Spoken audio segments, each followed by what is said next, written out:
Another one, और फिर उसके बाद अपन इसको रोटेट करेंगे तो वापस अपन कहेंगे यही बन जाएगा जो पहले से।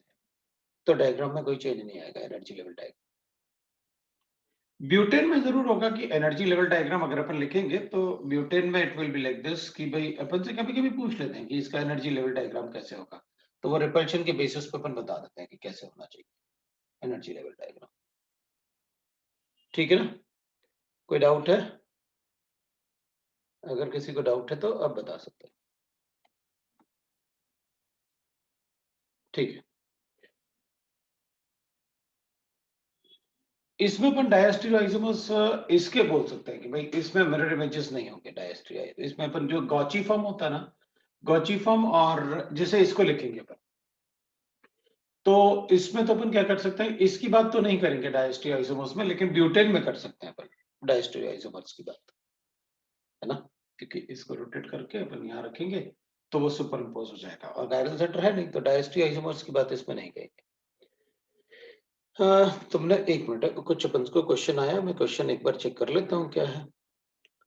टू डायस्ट्रियो आइसोमर्स हो, सॉहर्ट्ज प्रोजेक्शन, सॉहर्ट्ज प्रोजेक्शन ठीक है, तो उनके कॉन्फ़िगरेशनल डायस्ट्रियो आइसोमर्स बोलेंगे। हाँ तो कॉन्फ़िगरेशनल बोलेंगे ना, क्योंकि डायस्ट्रियो आइसोमर्स तो हमेशा ही कॉन्फ़िगरेशनल आइसोमर्स होते हैं। All configurational isomers are geometrical as well as optical are configurational isomers. जैसे अपन स्ट्रक्चरल आइसोमर्स को कॉन्स्टिट्यूशनल आइसोमर बोल सकते हैं। जो भी पार्ट नंबर पे डिपेंड करता है वो कॉन्स्टिट्यूशनल है, जो नंबर पे डिपेंड नहीं करेगा दे आर कॉन्फ़िगरेशनल है, जिनमें कॉन्फ़िगरेशन चेंज हो रहा है but the bonds are same. ठीक है ना, तो अगर हम ब्यूटेन की बात करेंगे तो ब्यूटेन में विल राइट दैट, ब्यूटेन में तो अपने पास मैक्सिमम होगा फुल इक्लिप्स फॉर्म जिसकी एनर्जी सबसे ज्यादा होगी। अपन पोटेंशियल एनर्जी एज्यूम कर लेते हैं कि minimum energy for the staggered form यहां ले लेंगे अपन, मैंने इसको जीरो वगैरह कुछ नहीं लिया, मैं तो मिनिमम एनर्जी की बात कर रहा था, ये पोटेंशियल एनर्जी है। अगर ये हमारे पास गिवन है फुली इक्लिप्स्ड फॉर्म, तो फुली इक्लिप्स्ड फॉर्म से ज्यादा कम स्टेबिलिटी होती है, या फुली इक्लिप्स्ड फॉर्म की स्टेबिलिटी कम होती है as compare to that, right, that is will say that gauche form, और गॉची फॉर्म की स्टेबिलिटी ज्यादा होती है as compare to what, that is partially eclipsed form, और पार्शियली इक्लिप्स्ड फॉर्म की स्टेबिलिटी कम होती है देन द, राइट ना, स्टैगर्ड फॉर्म, स्टैगर्ड फॉर्म की स्टेबिलिटी ज्यादा होती है एज कंपेयर टू, फिर बनेगा क्या, that is partially eclipsed form, फिर गॉची फॉर्म, फिर उसके बाद अपन लिखेंगे that will be like this ना, so will say that this should be the diagram for this, ये बना दिया। तो ये मैंने यहाँ पर 0 डायहेड्रल एंगल लिखा, इधर ये अपना 60 डायहेड्रल एंगल है, इधर ये अपना 120 डायहेड्रल एंगल है, ये 180 डायहेड्रल एंगल है, और ये अपना 240 डायहेड्रल एंगल है, ये 300 हो जाएगा और ये 360 हो जाएगा, ये 360 डिग्री रेडियन अपन ने रोटेट कर दिया। अब इसमें जो एनर्जी डिफरेंस है अपन ने 6 कैलोरीज या 7 कैलोरीज के आसपास होता है, तो 6 किलो कैलोरीज अगर अपन देखेंगे तो, या जूल्स में लिख लो आप, तो 20 के आसपास होगा, ये 20 से ज्यादा तो नहीं होगा किलो जूल्स। और स्टैगर्ड फॉर्म और फुली इक्लिप्स्ड फॉर्म में जो एनर्जी डिफरेंस होगा वो 20 किलो जूल के आसपास लिखेंगे, 6 किलो कैलोरीज लिख लेंगे या 20 किलो जूल्स लिख लेंगे। So that is how we can write. अब इसमें ऑब्वियसली बात है एनर्जी डिफरेंस, ये वैल्यूज वैसे तो कोई पूछता नहीं है, लेकिन फिर भी अपन को स्टेबिलिटी में डिफरेंस पता होना चाहिए। तो फुली इक्लिप्स्ड फॉर्म था ये, है ना, फुली इक्लिप्स था ये अपने पास, ये तो गॉची फॉर्म था, ये पार्शियली इक्लिप्स था, और ये अपना स्टैगर्ड फॉर्म था। तो कभी कभी ऐसे देख के भी अपन से पूछ लेते हैं बताओ किसके कन्फर्मर के लिए हो रहा है, बोल रहे हैं अपन। सर बोलो। सर वो मिनिमम लाइन को टच नहीं करता है क्या? मतलब जैसे अभी वो ये वाली लाइन ये, को, हाँ वो नहीं सर, वो स्टैगर्ड जहाँ आपने टच किया है ना, तो हम्म, वो कॉची उसको टच नहीं करता है, ये कोई रीजन है मतलब? क्योंकि वहाँ नहीं, प्रोपेन में वो तो एनर्जी डिफरेंस है ना बेटा, अगर एनर्जी डिफरेंस होगा तो कैसे टच करेगा बताओ, ये दोनों एक साथ इनकी एनर्जी एक जैसी कैसे हो सकती है? हाँ, अच्छा इसकी ठीक है सर। स्टेबिलिटी, अगर जिसकी स्टेबिलिटी कम है उसकी एनर्जी ज्यादा होना ही चाहिए,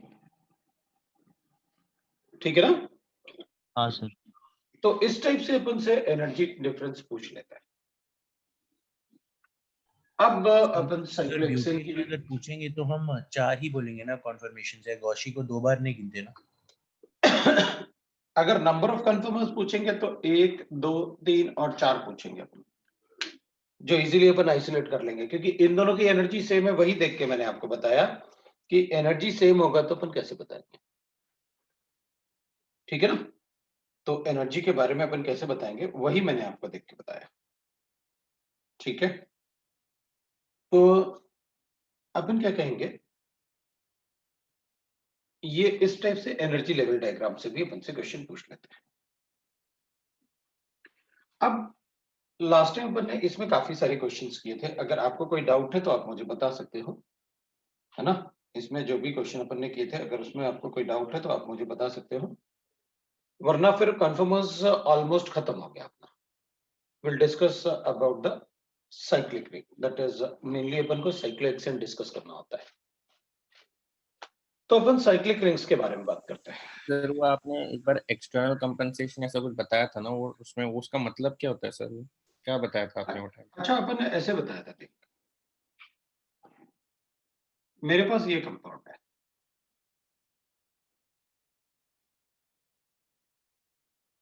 ठीक है,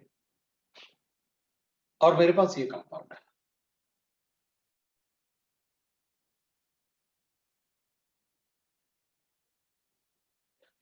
मेरे पास ये कंपाउंड है। मैंने कहा ये ऑप्टिकली इनएक्टिव है। What was the reason for this? तो अपन देखेंगे भाई कि मतलब ये ऑप्टिकली इनएक्टिव है, तो अपन कहेंगे इसमें कायरल सेंटर तो है, लेकिन इस मॉलिक्यूल में प्लेन ऑफ सिमेट्री है, इसलिए ऑप्टिकली इनएक्टिव है, ठीक है? अपन कहेंगे ऑप्टिकली इनएक्टिव है बिकॉज ऑफ कायरल सेंटर। अब मैंने आपसे कहा कि मेरे पास एक दूसरा मॉलिक्यूल है, और दूसरा मॉलिक्यूल मेरे पास ऐसे है, और मैंने आपसे कहा कि ये मॉलिक्यूल, ये कंपाउंड है, बताओ इसमें ऑप्टिकल इनएक्टिविटी हो सकती है क्या? तो इस कंपाउंड के ऑप्टिकली इनएक्टिव बताओ कि in how many ways it can be optically inactive. तो एक अपन कहेंगे कि भाई आप ना इसमें ना 50% डीएल कर दो, डी डाल दो, और 50% इसका एल डाल दो। तो अपन कहेंगे ये मिक्स किया ना आपने, ठीक है ना? अगर आप इसे मिक्स करोगे 50%, तो हमने इसको मिक्स किया, एक्सटर्नली मिक्स किया, हमने मिक्स किया भाई, सोल्यूशन के अंदर तो नहीं था ये, तो अपन ये कंपाउंड था, हमने तो ये पूछा कि भाई ये ऑप्टिकली इनएक्टिव हो सकता है या नहीं हो सकता? हमने कहा बिल्कुल हो सकता है, अगर एक्सटर्नली हम इसको एडेड मिक्सचर। तो अगर हम एक्सटर्नली इसको ऐड कर दें 50-50%, तो ये ऑप्टिकली इनएक्टिव हो जाएगा, दैट इज कॉल्ड एक्सटर्नली आपने मिक्स किया।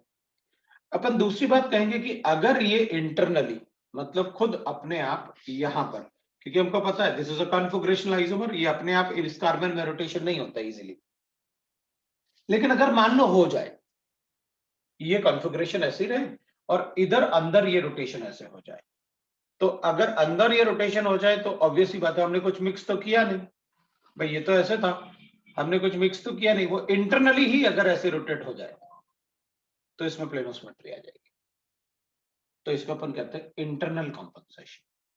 वो इंटरनल रोटेशन की वजह से उसमें भी ऑप्टिकली इनएक्टिविटी आ सकती है, that is called internal compensation. तो अगर क्वेश्चन में कॉन्फर्मेशंस के हिसाब से कुछ मतलब पूछा ही ना हो, ना दिया हो, तो हम लोग फिर भी बोलेंगे कि इंटरनल कंपनसेशन होगी उसमें, ऐसा? हाँ, अगर उसने कहा कि भाई वो पूछेगा क्वेश्चन बिल्कुल क्लियरली, जो मैंने आपको बताया कि this molecule can be optically inactive due to this, मतलब ऐसे ऑप्शन देगा अपन। एक्सटर्नल कंपनसेशन तो हमेशा हो सकता है ना, क्योंकि हम तो हमेशा डाल सकते हैं 50%। अब नहीं, मॉलिक्यूल हमेशा ही ऐसे एग्जिस्ट करेगा भाई। ये वेरी फर्स्ट कंपाउंड है जिससे ऑप्टिकल एक्टिविटी पढ़ा गया था, ये लुईस पास्चर ने अपन को बताया था, टार्टरिक एसिड। उसने सर ये टार्टरिक इंटरनल एसिड को, कंपनसेशन के बाद कितना भी अनस्टेबल हो, वो बन मतलब पॉसिबिलिटी तो है बनने की ना, तो बस वो हो हाँ सकता हाँ है। सभी में होगा, सभी में होगा, सभी में होगा। हाँ सर, ठीक है। इंटरनल एक्सटर्नल कॉम्पनसेशन पॉसिबिलिटी सभी में होगी, किसी में इजीली हो जाएगा, किसी में नहीं होगा। टार्टरिक एसिड में इजीली हो जाता है क्योंकि उसका ये फॉर्म ज्यादा स्टेबल होता है। हाँ सर समझ गया। तो वो चीज अपन क्या बोलते हैं कि भाई, तो इसमें ना अपन को डायरेक्टली गिवन होगा। और लुईस पास्चर ने ना पहला कंपाउंड यही था, और इस कंपाउंड को उसने ना मतलब एक छोटे से पिन से लेके माइक्रोस्कोप में ऐसे डिवाइड किया था। तब इतना ज्यादा इंस्ट्रूमेंट तो नहीं थे ना हमारे पास कि हम इनको रेजोल्यूशन कर पाए इजीली, तब तो इतना ज्यादा स्टडी भी नहीं था। तो उसने माइक्रोस्कोप में देख के बताया था कि इसमें 2 मॉलिक्यूल आपस में स्टिक है, फिर उसने ज्यादा मॉलिक्यूल स्टडी किए। तो वेरी फर्स्ट कंपाउंड जो अपन को बताया था ना कि ऐसे एनेंटियोमर जैसे एग्जिस्ट करते हैं, वो लुईस पास्चर ने बताए थे। उस टाइम सोचो तुम, जब वो रेबीज वगैरह का डिस्कवरी कर रहा था। नहीं, अगर हमें ये नहीं पता होता ना ऑप्टिकल एक्टिविटी, तो आज भी शायद हमारा एवरेज लाइफ जो है वो वही रहता जो हमारा इंडिपेंडेंस के टाइम था, 37 से लेकर 43 तक, बस उस टाइप का एवरेज लाइफ था हमारा। वो हमें तो मेडिसिन के बारे में काफी कुछ पता चल गया ना ऑप्टिकल एक्टिविटी से, इसलिए वो मतलब अपन ने उनको ऐसे यूज कर लिया। वरना हमें anti cancer drug cisplatin, right ना, transplatin is not useful but cisplatin is anti cancer drug, तो उसको सेपरेट करते हैं। ग्लूकोन डी बना दिया बिकॉज एल कॉन्फ़िगरेशन हटा देते हैं उससे, तो उसका कॉस्ट बढ़ गया, वो उसमें सिर्फ डी कॉन्फ़िगरेशन। तो लाइक दैट, मतलब बहुत सारी चीजें हैं। अब इनको तो बस एग्जाम से रिलेटेड थोड़ा सा बस उतना ही पढ़ के रुक जाना है। अब किसने किया था हमें क्या फर्क पड़ता है, ये थोड़ी कभी पूछते कि डिस्कवरी बताओ। आगे बात करते हैं। अपन बात कर रहे थे रिंग की। अब देखो, अगर हम सैचुरेटेड रिंग्स की बात करें, है ना, अगर अपन सैचुरेटेड रिंग्स की बात करें, तो सैचुरेटेड रिंग्स में only 3 membered ring is planar, है ना, only 3 membered ring, saturated rings ना only 3 membered ring is planar, ring is planar, ठीक है। बाकी सब जो होते हैं ना वो नॉन प्लेनर होते हैं। अब इसमें ना रिंग के मामले में अपन पहले एक थ्योरी पढ़ लेते हैं, वो थ्योरी भी अपन से शायद कभी पूछना, इसलिए अपन को आना चाहिए। Baeyer strain theory. Baeyer strain theory जो है, so according to this theory all rings can be planar, all rings are planar according to this theory है। मुझे लिखना चाहिए था यहाँ पर according to, क्योंकि पहले आप लिख रहे हो कि सिर्फ 3 मेंबर्ड प्लेनर होता है, बाद में आप लिख रहे हो कि all rings are planar according to this theory, all rings are planar। Stability of ring depends on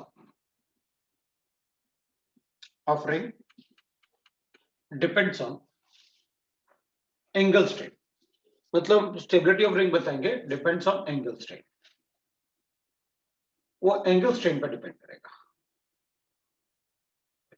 तो और एंगल स्ट्रेन कैसे कैलकुलेट करेंगे, तो देखो एंगल स्ट्रेन क्या होता है, any deviation of angle from 109.28 minutes in the hydrocarbon is called angle strain. कोई भी डेविएशन जो होगा 109.28 मिनट से, उसे अपन एंगल स्ट्रेन बोलेंगे। तो बेयर स्ट्रेन थ्योरी के हिसाब से एंगल स्ट्रेन वो कहता है कि भाई इससे आप एंगल स्ट्रेन कैलकुलेट कर लेना, 0.28 minutes minus theta, theta is the angle between the carbon, so where theta is angle between carbon, angle between carbon, है ना, कार्बन। तो अपन एक बार चेक कर लेते हैं। तो उसके हिसाब से एग्जांपल देखिए अपन, तो 3 मेंबर्ड रिंग में थीटा जो होता है वो 60 डिग्री है, तो 60 डिग्री होगा तो मैक्सिमम स्ट्रेन होगा। 4 मेंबर्ड रिंग में the theta is equal to 90 degree, मतलब इसकी स्टेबिलिटी इसके कंपैरिजन में ज्यादा है, उसमें थीटा बड़ा, तो एंगल स्ट्रेन कम है। तो अपन कहेंगे भाई 5 मेंबर्ड रिंग की बात करें तो कहता है 5 मेंबर्ड रिंग में थीटा इज इक्वल टू 108, जैसे अपन पेंटागन में बताते हैं। फॉर 6 मेंबर्ड रिंग वो कहता है भाई theta will be equal to 120, तो इसमें तो एंगल स्ट्रेन नेगेटिव आ जाएगा। तो वो कहता है कि अगर एंगल स्ट्रेन नेगेटिव आ जाए तो रिंग की स्टेबिलिटी ज्यादा होगी, बढ़ जाएगी। क्योंकि इसमें स्ट्रेन नहीं है, and the ring can move out of plane, can move out of plane अगर नेगेटिव आया तो, बट उसके हिसाब से रिंग्स आर प्लेनर, और प्लेनर में आप ये देख लो किस रिंग की स्टेबिलिटी ज्यादा है, तो according to Baeyer strain theory the stability of ring, therefore stability of ring 3 membered की स्टेबिलिटी कम होगी, 4 से, 4 की कम होगी, 5 से कम होगी, 6 से कम होगी, 7 से, एंड सो ऑन, राइट। ये ऑर्डर था उसके हिसाब से, बेयर स्ट्रेन थ्योरी के हिसाब से। तो अगर कोई क्वेश्चन पूछा जाए जिसमें बेयर स्ट्रेन थ्योरी लिखा जाए, आप बस इसको फोकस करके अपना क्वेश्चन सॉल्व कर देना। वैसे अपन को पता है कि सिर्फ 3 मेंबर प्लेनर होता है, बाकी कोई रिंग प्लेनर नहीं होता। सर एंगल स्ट्रेन नेगेटिव आने से मतलब इसका क्या मतलब है? इसका मतलब रिंग की स्टेबिलिटी बढ़ गई ना भाई, वहां स्ट्रेन है ही नहीं, जीरो पोटेंशियल होना चाहिए। नेगेटिव आने का मतलब, हाँ, नेगेटिव आने का मतलब है कि वहां एंगल स्ट्रेन है ही नहीं। अगर वहां स्टेबिलिटी किसी और फैक्टर से डिपेंड करेगा, तो हमें तो सिर्फ बेयर स्ट्रेन थ्योरी जो है वो एंगल स्ट्रेन पे डिपेंडेंस है। तभी तो अपन ने लिखा कि भाई उसमें तो 3 membered, 4 membered, 5 membered, 6 membered order है, जबकि अपन को पता है सबसे ज्यादा स्टेबल तो 6 मेंबर्ड होता है। अच्छा, तो सर फिर एक बार एंगल स्ट्रेन नेगेटिव आना शुरू हो गया तो फिर बाकी रिंग्स में हम लोग स्टेबिलिटी कैसे बता रहे हैं 6, 7 में? उसमें एंगल स्ट्रेन जैसे इसमें नेगेटिव आया, तो भाई अगर हाँ। -2 आया, किसी में -3 आया, तो ये ज्यादा स्टेबल है इससे। नेगेटिव आया मतलब आपने कहा वहां पे स्ट्रेन है ही नहीं ना? हाँ, स्ट्रेन नहीं है, लेकिन इस अगर रिलेटिवली तो नंबर तो चेंज हो रहे हैं ना भाई, हाँ। यहां भी तो आप नंबर ही चेंज कर रहे थे ना, तो उसने नंबर के अलावा कुछ भी नहीं बताया। अच्छा, हाँ ठीक है। और एक और बात, वो 6 मेंबर पे आकर रुक गया था, उसने बहुत ज्यादा नहीं बताया अपन को, उसने बस इन सबको थोड़ा सा बता के रुक गया। अपन ने तो ये कहा कि जब उसका सारा थ्योरी एंगल स्ट्रेन पे डिपेंड कर रहा है, तो अपन उसी को ही पढ़ लेते हैं बस, और इसलिए मैंने उसको डिफरेंट पॉइंट में लिखा। अगर पूछा जाए तो एंगल स्ट्रेन से आंसर दे देना बेयर स्ट्रेन थ्योरी का। हमने उस पॉइंट को ही हटा लिया कि भैया अब अपन वो पढ़ते हैं जो रियलिटी में होता है, ये क्वेश्चन उससे आएगा जो रियलिटी में है। बेयर स्ट्रेन थ्योरी से, क्योंकि सिंस अपन को पूछ सकते हैं, स्कूल वगैरह में भी होता है, अपने एग्जाम में भी होता है, 12th बोर्ड में, तो इससे पूछ लिया तो फिर क्या करोगे? तो एक पॉइंट तो लिख ही लेते हैं बेयर स्ट्रेन थ्योरी का कि वही किस बेसिस पे बताता है। ठीक है, बाकी तो अपन ने लिखा हुआ है ना पहले ही, और इसके लिखने के पहले आपको बताया कि रिंग क्या है, ताकि आपको पता चले कि भैया देखो 3 मेंबर के अलावा किसी को प्लेनर नहीं बताने वाला मैं। तो फिर ये क्या लिखा हुआ है? अच्छा, ये इस थ्योरी के हिसाब से, उसके बाद नहीं है कुछ भी इसमें। ठीक है ना? अब अपन कहेंगे एक्सेप्ट 3 मेंबर रिंग्स,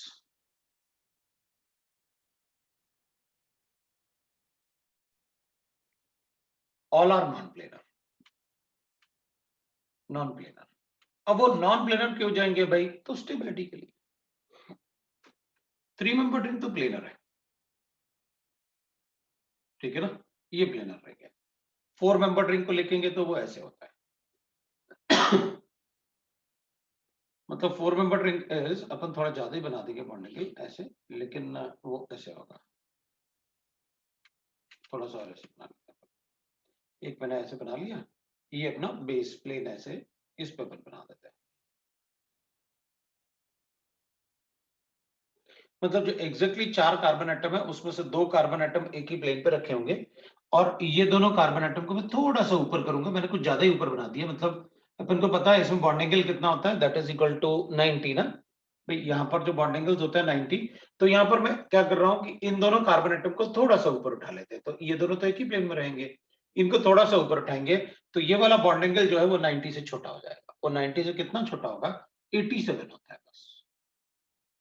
कितना हो जाएगा? 87 हो जाएगा। तो इसमें थोड़ा सा अगर अपन बड़ा बना के दिखाएं तो अपन ऐसे ही बना सकते हैं। वैसे 4 मेंबर रिंग अपन को ज्यादा डिस्कस नहीं करना चाहिए, क्योंकि अपने सिलेबस में नहीं होता, पर बस एक बार बना के देख रहे हैं कि वो नॉन प्लेनर कैसे दिखता होगा। ऐसे नॉन प्लेनर दिखता होगा, तो इसमें भी जो बॉन्ड्स होंगे ना वो ऐसे होंगे, एक कार्बन, एक एक्सियल बॉन्ड इधर, एक एक्सियल बॉन्ड इधर, एक एक्सियल बॉन्ड इधर। जो अल्टरनेट कार्बन एटम होते हैं ना, उन पे एक्सियल बॉन्ड एक ही साइड होते हैं, इधर अल्टरनेट कार्बन बॉन्ड एटम पे एक्सियल बॉन्ड एक ही साइड है।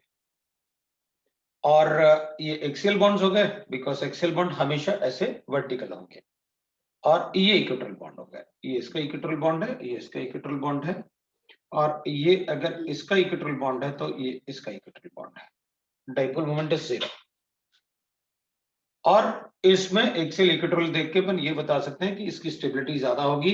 ये जो इंटरेक्शन होते हैं आपस में, ये हाइड्रोजन्स हैं, अगर एक्सियल इक्वेटोरियल पे हाइड्रोजन्स हैं तो इसमें जो हाइड्रोजन लिखते हैं अपन ऐसे लिखेंगे हाइड्रोजन, और इसमें जो अपन लिखेंगे हाइड्रोजन, उसके कंपैरिजन में इसमें हाइड्रोजन में आपस में इंटरेक्शन कम होता है उसके कंपैरिजन में। सो इसकी एनर्जी कम होती है उसके कंपैरिजन में। लेकिन यहां पर जो बॉन्डिंग एंगल मैंने चेंज किया ना, ये बॉन्डिंग एंगल 90 की जगह theta is equal to 87 degree, not 90। वैसे अपन को ज्यादा इसमें डिस्कस इतना नहीं करना चाहिए, क्योंकि ये अपन को साइक्लोहेक्सेन पे पहुंचना चाहिए जल्दी से, क्योंकि साइक्लोहेक्सेन अपने सिलेबस में। बस इसमें ये है कि थोड़ा सा चेंज करने से, कार्बन को थोड़ा सा ऊपर नीचे करने से उसमें स्टेबिलिटी बढ़ती है, मतलब एनर्जी रिलीज होती है। इसकी एनर्जी कम है उससे, अगर इसकी एनर्जी कम है उससे तो इसकी स्टेबिलिटी ज्यादा है। That is Baeyer strength theory, ठीक है ना। अब जो 5 मेंबर रिंग होता है तो अपन क्या करेंगे, ये 4 कार्बन एटम एक ही प्लेन में होता है, उससे स्टेबिलिटी बढ़ती है, एनर्जी रिलीज होती है। अपन क्या करेंगे, 4 कार्बन एटम एक ही प्लेन में होंगे, है ना, 4 कार्बन एटम एक ही प्लेन में होंगे, लेकिन ये वाला कार्बन एटम या तो अपन बिलो द प्लेन करते हैं या अबव द प्लेन करते हैं, जैसे एनवेलप होगा। ये कार्बन एटम थोड़ा सा ऊपर होता है, तो ये जैसे एनवेलप होता है ना, उस टाइप से होता है, राइट ना। तो अपन ये बता देंगे कि ये 5 मेंबर रिंग है, इसमें स्टेबिलिटी ज्यादा होती है, rather than all the carbon atoms are in the same plane. तो इसमें स्टेबिलिटी ज्यादा है उसके कंपैरिजन में, ये अपन को बताएंगे। साइक्लोहेक्सेन में वी राइट दैट, अब साइक्लोहेक्सेन की बात करते हैं तो अपन साइक्लोहेक्सेन की बात अलग कर लेते हैं।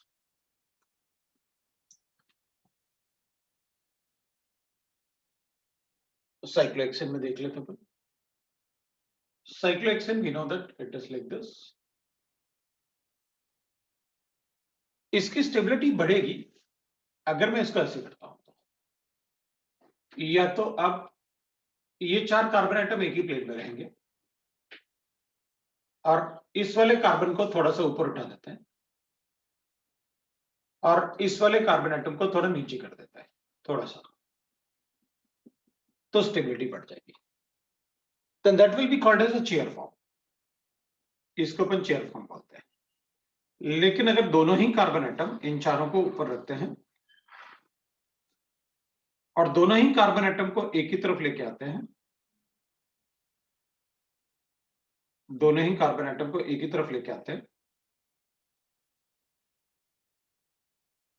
दोनों ही कार्बन एटम को एक ही तरफ लेके आते हैं, इसको भी और इसको, ये 4 अभी भी एक ही प्लेन में है, तो that will be called as a boat,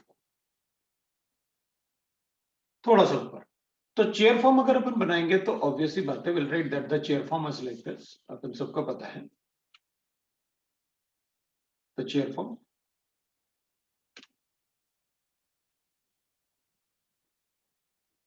ये चेयर फॉर्म है, और बोट फॉर्म भी अपन सबको पता है, it will be like this, the boat form,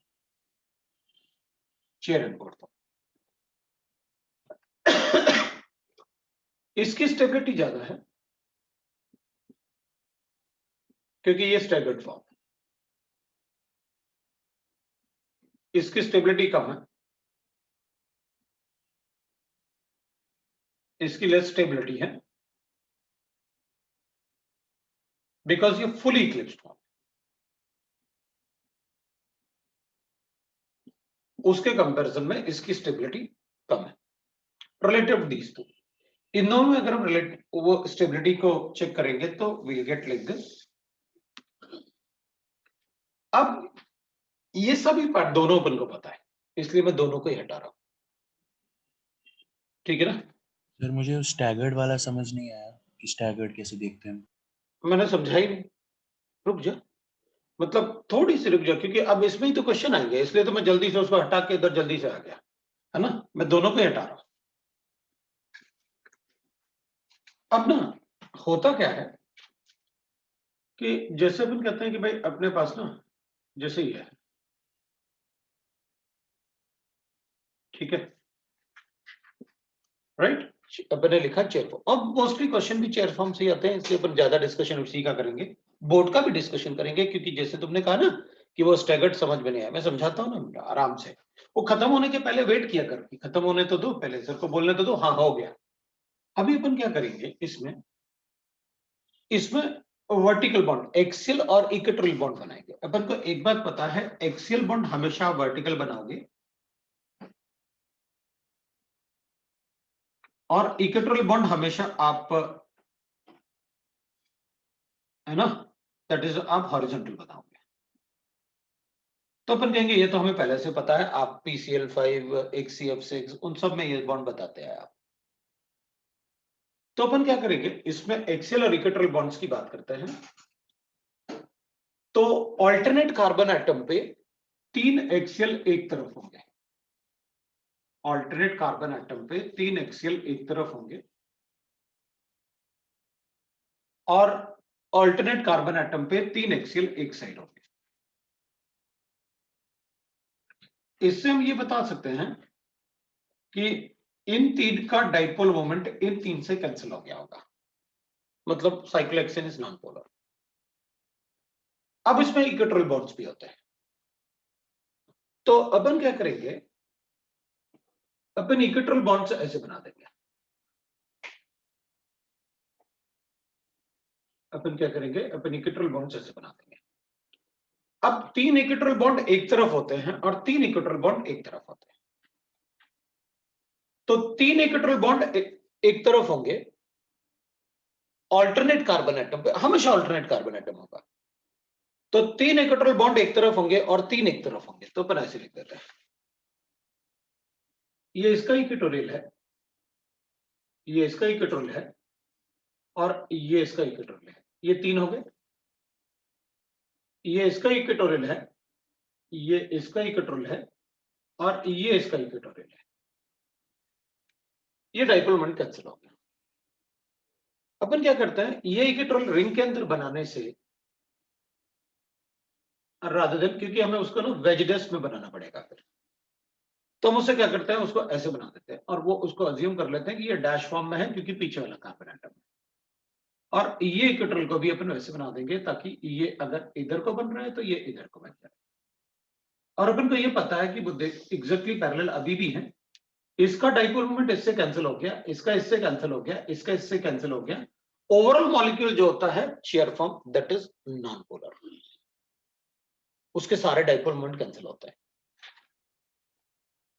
इसकी स्टेबिलिटी सबसे ज्यादा होती है चेयर फॉर्म की स्टेबिलिटी।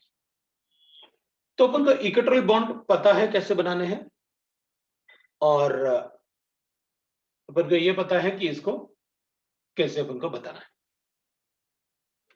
अब इक्वेटोरियल बॉन्ड में अपन क्या करेंगे, जैसे अपन को इक्वेटोरियल बॉन्ड बन गए, अब इसमें एक्सियल बॉन्ड भी बना देते हैं भाई, है ना। अगर एक्सियल बॉन्ड भी उसी में बना दोगे तो पूरा मॉलिक्यूल हो जाएगा, कहां एक्सियल और कहां इक्वेटोरियल होता है। तो अपन कहेंगे ठीक है भाई, मेरे पास ये ऐसे है तो मैं इसी में एक्सियल बना देता हूं ताकि फिर वो बना रहेगा। आप उसमें अपने आप भी बना सकते हैं, पहले अलग अलग बना लो ताकि आपको पता रहेगा। पहले मैंने इसलिए अलग अलग बना दिया, आपको पता है एक्सेल कहां होते हैं और इक्वेटोरियल कहां होते हैं। अपन कहेंगे भाई देखो इसमें ना ये एक्सेल है तो ये एक्सेल होगा, ये एक्सेल होगा और ये एक्सेल होगा। बिल्कुल वैसे इसमें भी एक्सेल लिख लें अपन, ये भी एक्सेल है और ये भी एक्सेल है। ये अपन ने ऑल्टरनेट कार्बन एटम पे बना दिया, ये अपन को समझ में आ गया। अब पहले मैं इसको लिखा ऐसे, इसको भी लिखाने लगता हूं। अगर मान लो मुझसे कहा गया, एक ऐसे बताया गया अपन से कि मुझे 1,2 डाइमिथाइल साइक्लोहेक्सेन लिखना है।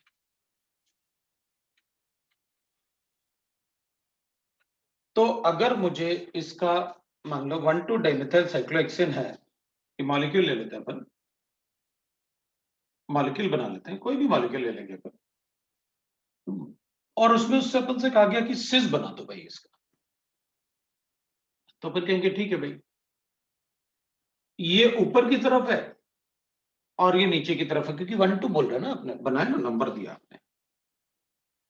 तो अगर एक ऊपर की तरफ, जैसे अगर एक ही तरफ होते तो अपन ये तीनों एक ही तरफ है, सिस हो जाएगा, सेम साइड। तो अगर मुझे 1 2 डाइमेथाइल सिस बनाना है, तो अगर 1 कार्बन एटम पे मैंने एक्सेल रखा हुआ है, तो 2 कार्बन एटम पे मैं एक्सेल नहीं रख सकता, वो अपोजिट हो जाएंगे, then it will become trans.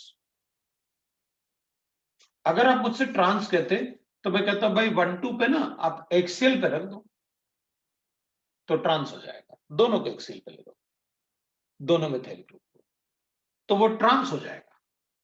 तो अपन कहेंगे अगर दोनों एक्सेल ट्रांस है तो दोनों इक्वेटोरियल भी ट्रांस है। भाई ये इधर था, ये इधर था, आपने उसको बनाया कि वो अंदर ज्यादा क्राउड ना दिखे, तो वो अंदर की तरफ था, वो अपोजिट था।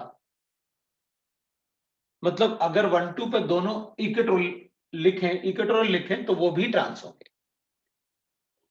तो अगर 1 2 एक्सियल ये ऊपर की तरफ होगा, आपको अच्छे से पता है कि एक्सियल अल्टरनेट एटम पे एक तरफ होते हैं और दूसरे अल्टरनेट एटम पे एक तरफ होते हैं। तो मैं ट्रांस लिखना होता तो मैं ऐसे कर लेता कि दोनों को या तो इक्वेटोरियल पे रख लो 1 2 को, या फिर आप एक्सियल पे रख दो, तो ट्रांस बन जाएगा। तो अगर सिस बनाना है तो हाँ, तो ठीक है ना, दोनों एक्सियल अगर ट्रांस है और दोनों इक्वेटोरियल भी ट्रांस है, तो एक एक्सियल रख लो, एक इक्वेटोरियल कर दो, होगी। ये तो सिस रहेगा ना, विदाउट एनी मतलब कंफ्यूजन ना, अपन उसमें नहीं देखते हैं कि कहां क्या है, लेकिन मैं ये पक्का बता सकता हूं कि दोनों एक्सियल अगर ट्रांस हैं, दोनों इक्वेटोरियल ट्रांस हैं, तो मुझे एक्सियल इक्वेटोरियल को बताना ही पड़ेगा सिस, और कोई चॉइस नहीं है हमारे पास, क्योंकि 1 2 लिखना है आपको। तो इसमें ट्रांस देखना बड़ा इजी होता है, सिस आप बना दो 1 2 में। बॉन्ड सर दिख तो रहे हैं अपन। इक्विटोरियल बताइए ना, मतलब ट्रांस के लिए कैसे देखा? सेम वाले देखेंगे ना जिनका डाइपोल मोमेंट कैंसिल हो रहा है। 1 2 पे कैसे होता है अपन सेम वाले कैसे बोले, तो हो तो रहे अच्छा, हैं। 1 2 पे देख रहे हैं।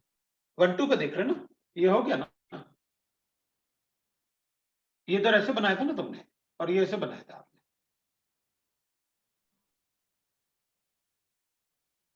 बनाया था ना, और बाद में क्राउडिंग को हटाने के लिए आपने ऐसे किया था। हाँ, ठीक है ना, तो अपन को पता चल गया कि भाई कैसे अपन को इक्वेटोरियल एक्सेल बताना है। अब अगर अपन को सिस बताना है तो ऑब्वियसली बात है, एक्सेल इक्वेटोरियल लिख लो या फिर इक्वेटोरियल एक्सेल लिख लो, एक ही बात है हमारे लिए। भाई इसमें एक्सेल लिख लो तो इस पे इक्वेटोरियल लिख लेना, इस पे एक्सेल लिख रहे हो तो इसका इक्वेटोरियल लिख लेना, हो गया सिस। ट्रांस बताना बड़ा इजी है इसमें 1 2 के केस में। अगर यही चीज अपन को गिवन होता, suppose 1 3 dimethyl cyclohexane, 1 2 dimethyl cyclohexane,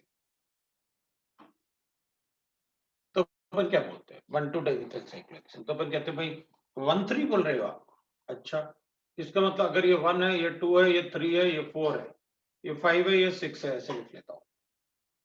तो फिर इसमें मुझे सिस बताना बहुत आसान है 1 2 में, भाई दोनों एक्सेल एक ही तरफ, बोल दो सिस है।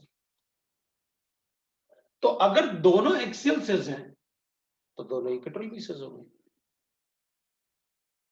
ये भी उसी तरफ है, ये भी उसी तरफ है 1 3 में। तो अगर दोनों एक्सेल सिस हैं तो दोनों इक्वेटोरियल भी सिस होंगे, तो अपन कहेंगे इसमें या तो आप दोनों एक्सेल लिख लो या फिर दोनों इक्वेटोरियल लिख लो, वो सिस है। तो ऑब्वियसली बात है ट्रांस क्या होगा हमको पता है, अगर दोनों एक्सेल सिस हैं या दोनों इक्वेटोरियल सिस हैं तो एक इक्वेटोरियल और एक एक्सेल ट्रांस होना चाहिए। तो अपन कहेंगे एक एक्सेल ले लो, एक इक्वेटोरियल ले लो, या फिर एक इक्वेटोरियल ले लो या फिर और एक एक्सेल ले लो, हो गया ट्रांस। अगर मुझे ऐसे गिवन है 1 4 डाइमिथाइल साइक्लोहेक्सेन। तो अपन कहेंगे भाई सिस बताना या ट्रांस बताना, आप तो ये बता दो। तो अपन कहेंगे ठीक है, तो इसमें अपन क्या करेंगे, 1,4-डाइमेथिल साइक्लोहेक्सेन। तो अपन कहेंगे देखो, अब इसमें अपन ने कहा कि 1,4 है, तो ये 1 है ये 4 है, क्या बताना है अपन को, साइक्लोहेक्सेन। ठीक है भाई, आप ट्रांस की बात करोगे सिस की, मैं कहूंगा अगर ट्रांस की बात करोगे तो दोनों एक्सेल रख लेना, क्योंकि ऑल्टरनेट कार्बन एटम पे एक्सेल एक ही तरफ होता है। तो इसका मतलब है 1 और 4 पे एक्सेल अपोजिट होंगे, मतलब ट्रांस, दोनों एक्सेल रखोगे तो ट्रांस है, दोनों इक्वेटरल रखोगे तो ट्रांस है। तो अपन कहेंगे भाई ठीक है, इसका मतलब है कि अगर मुझे ट्रांस लिखना है तो मैं दोनों एक्सेल लिख लेता हूं या दोनों इक्वेटर लिख लेता हूं तो ट्रांस होगा। तो फिर सिस क्या होगा, एक इक्वेटरल और एक एक्सेल, या फिर अपन लिख लें कि भाई किसी एक कार्बन एटम पे आपने इक्वेटर लिखा है तो दूसरे पे एक्सेल लिख लो, हमारे लिए that will be the product of reaction. तो अपन क्या करेंगे, that will be the structure we can say. तो अपन क्या करेंगे, मान लेते हैं अपने पास और भी मतलब एग्जांपल लेंगे अपन, कोई डाउट नहीं, बट थोड़ा सा पहले सीख लें अपन।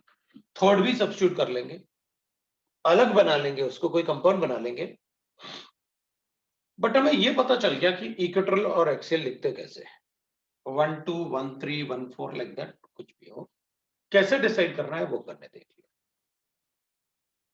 अब अपन चेक करते हैं कि सपोज हमारे पास ये गिवन था, सर बोलो। लास्ट वाले का सिस समझ में नहीं आया, मतलब सिस बोलने के लिए तो एक प्लेन में होना चाहिए ना दोनों को, तो वो तो है समझ ना, में है ना एक प्लेन में, आप अज्यूम करो उसको, है तो एक प्लेन में, थोड़ा दिमाग लगाओ, लगाओ एक का दिमाग लगाओ। एक का इक्वेटोरियल दिखा और दूसरे का एक्सेल दिखा, एक्सेल तो अब हमेशा हॉरिजॉन्टल रहेगा ना, हाँ तो और एक प्लेन में है ना, लेकिन भाई ये वाला एक्सेल और ये वाला एक्सेल एक ही प्लेन में है, ये इक्वेटोरियल, ये एक्सेल, ये इक्वेटोरियल और ये एक्सेल सब एक ही प्लेन में है।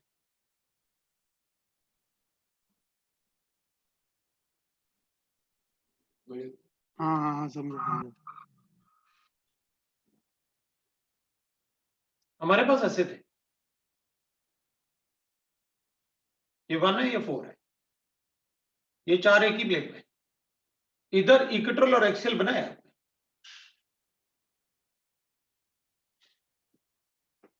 अब बना, अब देखो एक ही प्लेन,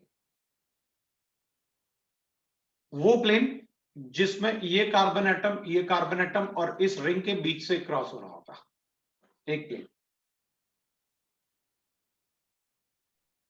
समझा ना? हाँ हाँ Good. बीच वाला प्लेन ना जो कट कर रहा है। हाँ हाँ हाँ, वही प्लेन है भाई, ये चारों तो एक ही प्लेन में ना, ये 1 2 3 4 ये तो एक ही प्लेन में रखे हुए ना, इसको आपने थोड़ा सा ऊपर किया और इसको थोड़ा नीचे किया, हाँ ठीक है।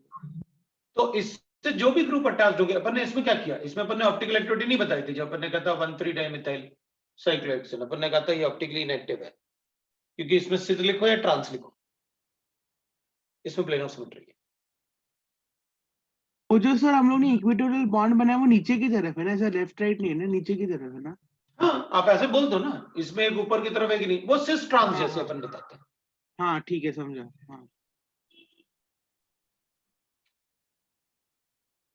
हो गया अपने पास, तो आपको इक्वेटोरियल, अब इसका डाइपोल मोमेंट भी 0 है, इसका डाइपोल मोमेंट 0 है।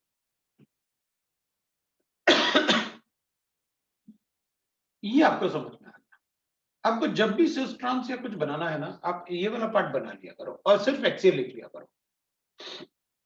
सिर्फ एक्सियल लिखने से अपन को कभी कोई कंफ्यूजन नहीं होगा, क्योंकि इक्वेटोरियल में तुम लोग शायद, लेकिन मुझे नहीं लगता होना चाहिए कंफ्यूज, शायद फिर भी कंफ्यूज हो जाओ। अब ठीक है, अपन ने सिस ट्रांस चेक कर लिया, अब अपन बोट फॉर्म की बात करते हैं। Boat form is like this.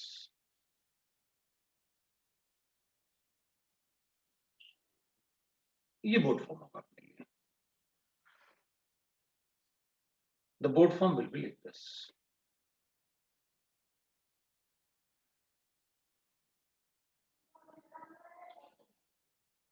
ये बोट फॉर्म. तो अगर बोट फॉर्म ये है तो बोट फॉर्म में क्या होता है ना, थोड़ा सा और नीचे बना देते हैं. बोट फॉर्म में it will be like this. This is a boat form. अब इसमें क्या होगा ना, एक एक्सेल ऐसे होता है, एक एक्सेल ऐसे होता है, एक इक्वेटर ये है, एक इक्वेटर ये है. इसमें 4 एक्सेल एक ही तरफ होता है नीचे.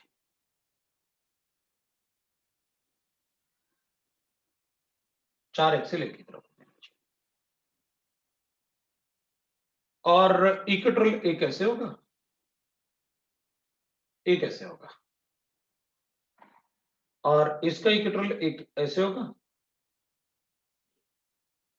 और एक ऐसे होगा. अब उस इधर बना देता हूं. It is like this equatorial forms. तो अब अगर अपन चाहे तो क्राउडिंग की वजह से अपन ऐसे कर सकते हैं कि भाई इसका इक्वेटरल जो है, जैसे अपन यहाँ पर बनाए हैं, तो थोड़ा सा अपन इसको जैसे उसमें किया था वैसे उसमें भी कर सकते हैं बाहर की तरफ, लेकिन चलेगा ऐसे, कोई प्रॉब्लम नहीं अपन को. अब एक्सेल में क्या होता है, कुछ ये जो एक्सेल 4 एक्सेल है ना, ये एक साथ इधर इंटरेक्शन दिखा रहे हैं. इनमें मतलब ये तो पक्का है कि डाइपोल मोमेंट कैंसिल नहीं हुआ. 2 एक्सेल ऊपर की तरफ है लेकिन 4 नीचे की तरफ. सो ये तो पक्का है कि इसका डाइपोल मोमेंट 0 था, लेकिन इसका डाइपोल मोमेंट 0 नहीं है.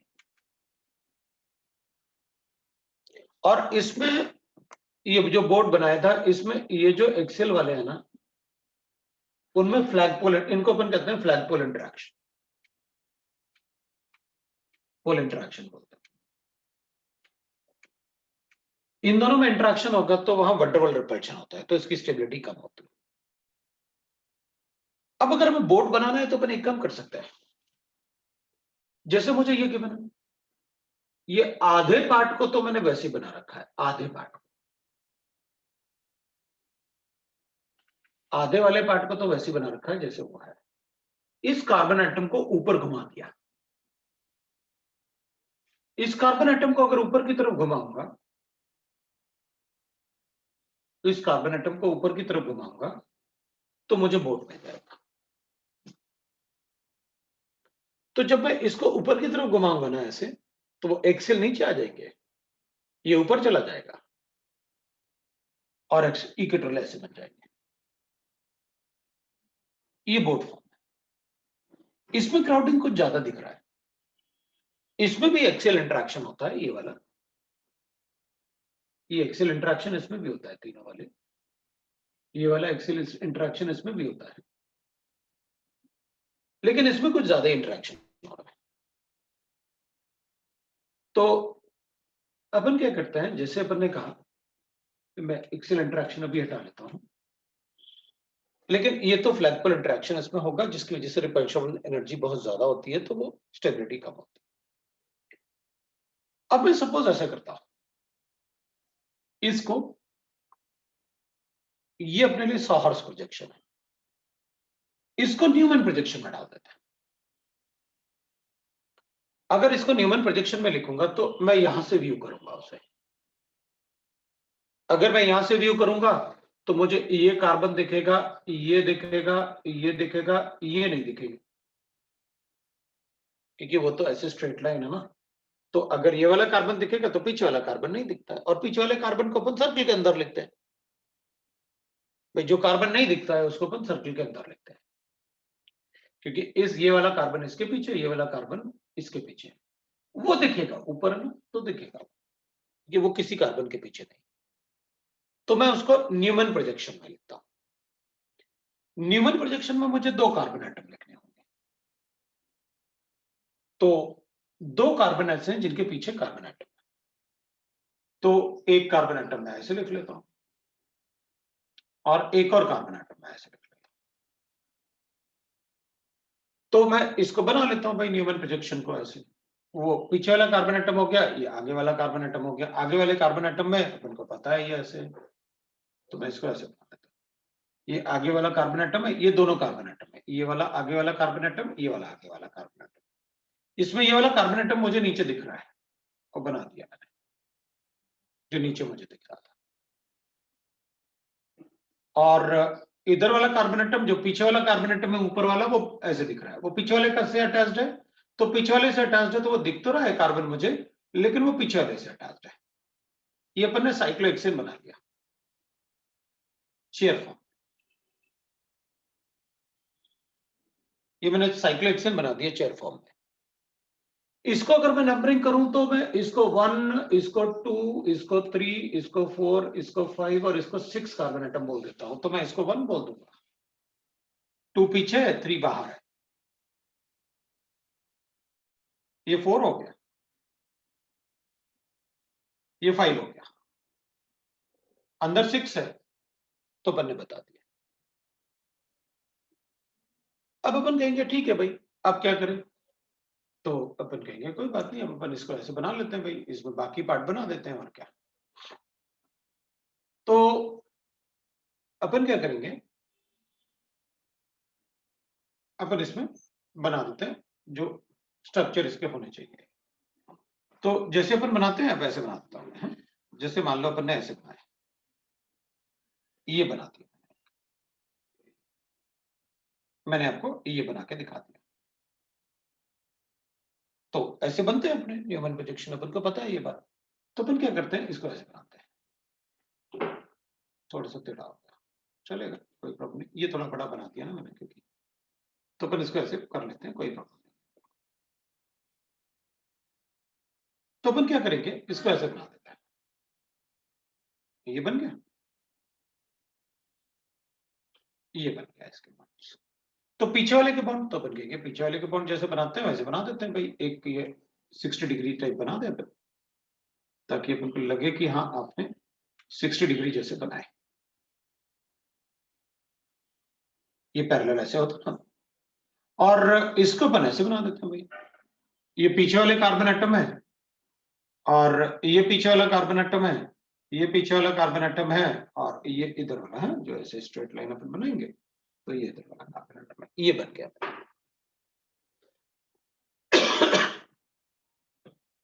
अब अपन कहेंगे भाई इसमें ये कार्बन एटम्स हैं। अब अपन क्या कहेंगे, ये तो वर्टिकल है, ये वर्टिकल नहीं है, ये इक्विटोरियल बॉन्ड्स है। मतलब अगर मैं 5 कार्बन एटम देखूं तो ये वाला, ये मुझे ऊपर दिख रहा होगा, तो मैंने 5 कार्बन एटम का ये ऊपर दिख रहा है, और ये मुझे इक्वेटोरियल जो हॉरिजॉन्टल जैसे हो गए, थोड़ा सा नीचे आपने इसलिए बनाया था क्योंकि वो आपने हॉर्स प्रोजेक्शन में स्टैगर्ड कन्फर्मेशन बनाया था, ये स्टैगर्ड है। अब इसमें अपन ये भी बना लो, ये वाले तो 4 और 1 के तो नहीं बनाया आपने इक्वेटोरियल और एक्सियल, तो बना देता हूं।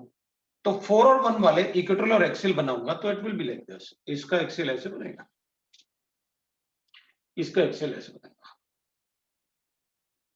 और इसका इक्वेटोरियल अगर बाहर की तरफ है तो इसका इक्वेटोरियल अंदर की तरफ होगा।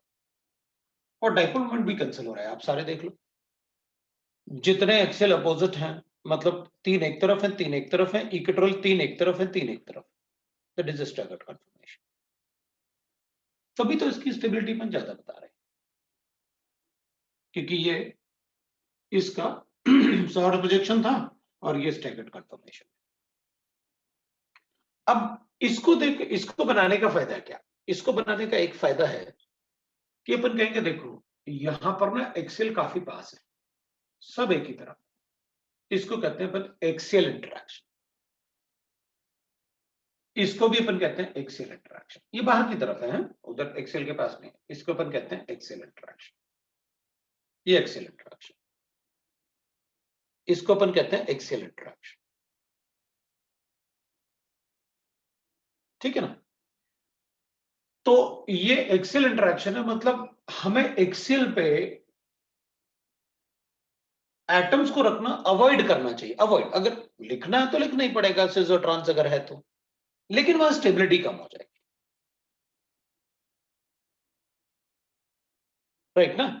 लेकिन स्टैगर्ड फॉर्म में अगर ये है ऐसे है इक्वेटोरियल, तो यहां कोई इंटरेक्शन नहीं बन रहा है ऐसे, जैसे ये तो एक ही पैरेलल है ना सबके साथ, इसके साथ कोई पैरेलल नहीं थे ऐसे। तो इसका मतलब ये हुआ कि अगर मुझे चॉइस मिले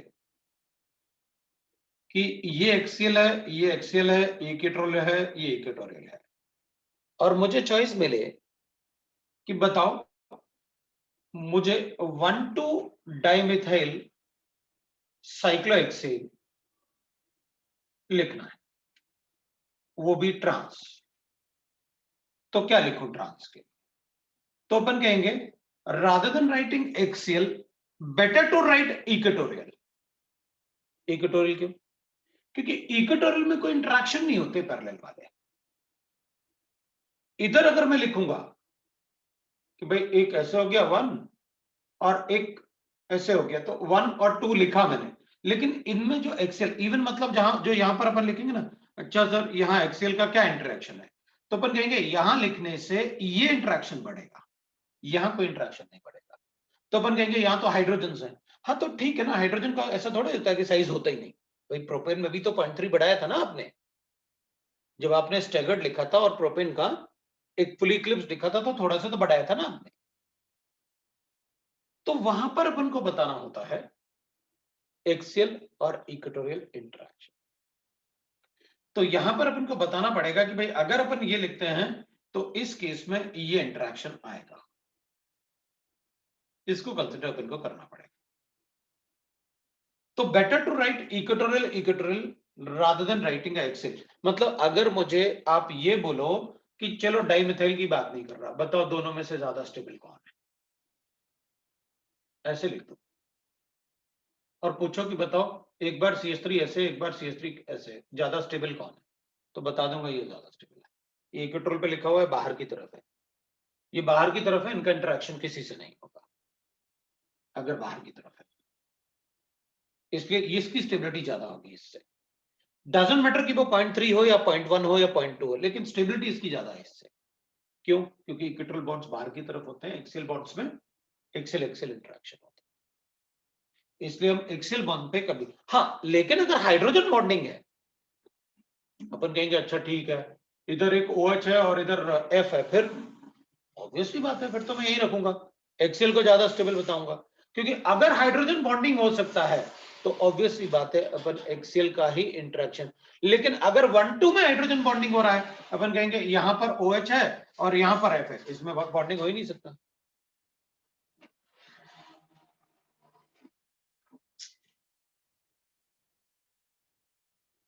ठीक है ना, इसमें कोई इंटरेक्शन हो ही नहीं सकता अपन के। बोलो। एक्सियल पे अगर हाइड्रोजन भी रहेगा तो भी उनमें एक्सियल इंटरेक्शन रहेगा। बिल्कुल, अगर अपन हाइड्रोजन भी लिखेंगे तो भी, मतलब हाइड्रोजन के लिए अपन साइक्लोहेक्सेन में नहीं, साइक्लोहेक्सेन में भी थोड़ा सा इंटरेक्शन तो है हाइड्रोजन में भी, लेकिन अगर कोई ग्रुप आएगा तो फिर उसका हाइड्रोजन के साथ इंटरेक्शन बढ़ेगा, कम नहीं हो सकता। भाई ये ज्यादा स्टेबल क्यों बता रहे हो इससे, उसका रीजन हाइड्रोजन ही तो है। भाई आपने साइक्लोब्यूटेन में 90 से 87 डिग्री क्यों किया, उसका रीजन हाइड्रोजन ही तो है। भाई उसमें कोई ग्रुप तो नहीं अटैच था, फिर भी आपने 4 मेंबर्ड को नॉन प्लेनर बनाया ना, और बताया कि उसमें स्टेबिलिटी ज्यादा है, तो उसका रीजन हाइड्रोजन ही तो होगा, मतलब उसमें हाइड्रोजन इंटरेक्शन कम होता होगा। समझ में आया? तो वी कैन राइट दैट कि भाई इसमें ना अगर हाइड्रोजन बॉन्डिंग है तो वन और इसमें मतलब अपन कहेंगे फिर तो बेटर है कि आप इसको और इसको रखो इक्वेटोरियल पे, क्योंकि यहां हाइड्रोजन बॉन्डिंग पॉसिबिलिटी हो जाएगी 1,2 पर, लेकिन एक्सियल पे पॉसिबिलिटी है ही नहीं, एक्सियल पे पॉसिबिलिटी है ही नहीं। तो हमें वो डिसाइड करना होगा कि हमें क्या करना चाहिए। लेकिन अगर 1,3 है तो अपन कहेंगे 1,3 है, तब तो आप 1 ये वाला कार्बन एटम है, 3 ये वाला कार्बन एटम है, दोनों पे एक्सियल रखो, एक्सियल पे रखो अगर हाइड्रोजन बॉन्डिंग है तो, क्योंकि उनकी स्टेबिलिटी ज्यादा होगी। तो हाइड्रोजन बॉन्डिंग का केस जो भी होगा ना वो अपन इससे डिसाइड करेंगे। अगर 1,3 है तो एक ही तरफ रखो एक्सियल, और 1,2 है तो फिर इक्वेटोरियल पे रखो, क्योंकि इक्वेटोरियल पे हाइड्रोजन बॉन्डिंग बता सकते हैं। तो we got the staggered form, और ये जो बोट फॉर्म होता है ये फुली इक्लिप्स्ड फॉर्म होता है। वो कैसे? तो फुली इक्लिप्स्ड फॉर्म होता है बोट फॉर्म। अगर फुली इक्लिप्स्ड फॉर्म होगा तो फुली इक्लिप्स्ड फॉर्म होगा तो अनस्टेबल होगा ही होगा। अपन कहेंगे उसमें क्या फुली इक्लिप्स्ड फॉर्म बनाना है, तो इस कार्बन, ये कार्बन एटम मतलब 1, 2 और 6 को फिक्स कर दो, और इसको ऊपर लेके जाओ इसके पैरेलल में, ऊपर लेके जाओ इसके पैरेलल में, भाई तभी तो बनेगा बोट। इधर करो, ये दोनों कार्बन एटम एक ही प्लेन में होने चाहिए ये दोनों। अपन ने जैसे इसमें किया था कि भाई क्या किया अपन ने, इसको ऐसे रोटेट कर दिया, तो मैं इसको रोटेट करने के लिए इसको ऊपर लेके जा रहा हूं। तो अपन कहेंगे ऐसे ऊपर लेके थोड़ी जा सकते हो कि भाई कुछ भी चेंज ना हो और ऊपर ऐसे चला जाए। अपन कहेंगे फिर देखो there will be like this ना, ऐसे ना मैं कुछ कुछ ऐसे अलग अलग ले लेता हूँ, 3 मार्कर भी ले सकते थे अपन। भाई ऐसे था, ये ऐसे अलग अलग बॉन्ड दिख रहे हैं अपन को, है ऐसे, ये वाला बॉन्ड हो गया फोर्थ वाले, है fourth carbon atom, third carbon atom, fifth carbon atom. अगर मान लो मैं इसको ऊपर की तरफ लेके जाऊंगा ना ऐसे, तो ये अपन ऐसे लेके जा रहे होंगे, तो बेटर है कि अपन ऐसे बताएं इसको कि अगर मुझे ये वाला बॉन्ड इससे पैरेलल बनाना है, मतलब ये बॉन्ड जो है ना, अपन क्या करेंगे, ऐसे बॉन्ड दिख रहा है अपन को, ये वाले बॉन्ड को मैं ऐसे पैरेलल लेके जाऊंगा, तो पता क्या होगा। अब अपन ये देखते हैं, यहां पर ऐसे अटैच्ड है अपने पास ये 3 बॉन्ड्स, इसके 5 वाले कार्बन एटम की बात कर रहे हैं अपन। अगर आप इसको ना, अब देखना तुम, है अगर 4 वाले एटम को इस वाले बॉन्ड को इससे पैरेलल लेके जाएंगे, इस वाले बॉन्ड को मतलब 4-5 वाले बॉन्ड को 1-6 के पैरेलल लेके जाना है। अब लेके जा रहा हूं, गया ना। अब देखना क्या हुआ, इधर ऐसे था, अब देखना इसे, ये कहां चला गया है और ये पेंसिल कहां आ गई, और ये कहां चला गया वो देखेंगे अपन, है और पेंसिल कहां चलेगी वो देखेंगे अपन। ये देखो पेन अपना एक्सियल था, क्या बन गया, इक्वेटोरियल बन गया। पेंसिल अपनी इक्वेटोरियल थी, क्या बन गई, एक्सियल बन गई। मतलब जब आप इसे इधर लेके जाओगे, इस बॉन्ड को इससे पैरेलल करोगे, तो ऑब्वियस सी बात है सिर्फ ये बॉन्ड थोड़ी अपन तोड़ के उधर ले जाएंगे, भाई ये पूरा घूमेगा ना, ये कार्बन पूरा घूमेगा ना ऐसे, तो ये एक्सियल इक्वेटोरियल की पोजीशन पे आ जाएगा, ये इक्वेटोरियल एक्सियल की पोजीशन पे आ जाएगा, और ये भी इधर जाएगा, ये इधर मूव करेंगे अपन, तो ऑब्वियस सी बात है ये वाला पॉइंट है, ये इधर मूव करेंगे तो ये एक्सियल इक्वेटोरियल बन जाएगा और ये इक्वेटोरियल एक्सियल बन जाएगा। मतलब ये पहले से एक्सियल, ये एक्सियल बनेगा, ये पहले से एक्सियल, ये एक्सियल बनेगा, 4 एक्सियल बन जाएंगे एक ही तरफ।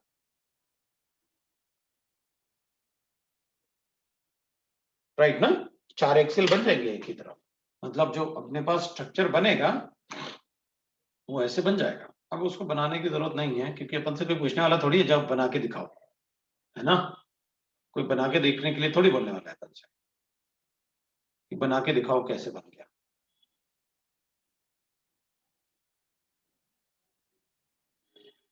ये तो था आगे वाला कार्बन एटम जो बन जाएगा, और पीछे वाला कार्बन एटम पहले से ऐसे था ही, ऐसे बना लेते हैं, वो ठीक रहेगा। तो पीछे वाले कार्बन एटम में ये हाइड्रोजन हो गया, इधर भी ऐसे आ गया, और अब दोनों ही पैरेलल हैं, ये तो बाकी भी पैरेलल रहेंगे और क्या। इसमें इसका एक एक्सियल होगा, इसका एक एक्सियल होगा, इसका एक इक्वेटोरियल होगा अंदर की तरफ, और इसका एक इक्वेटोरियल होगा बाहर की तरफ। ये एक्सियल है, ये एक्सियल है, ये एक्सियल है, ये एक्सियल है, ये एक्सियल है, ये एक्सियल है, इक्वेटोरियल इक्वेटोरियल हो गया भाई फुल इक्लिप्स, अपन को पता चल गया। That's why it is highly unstable.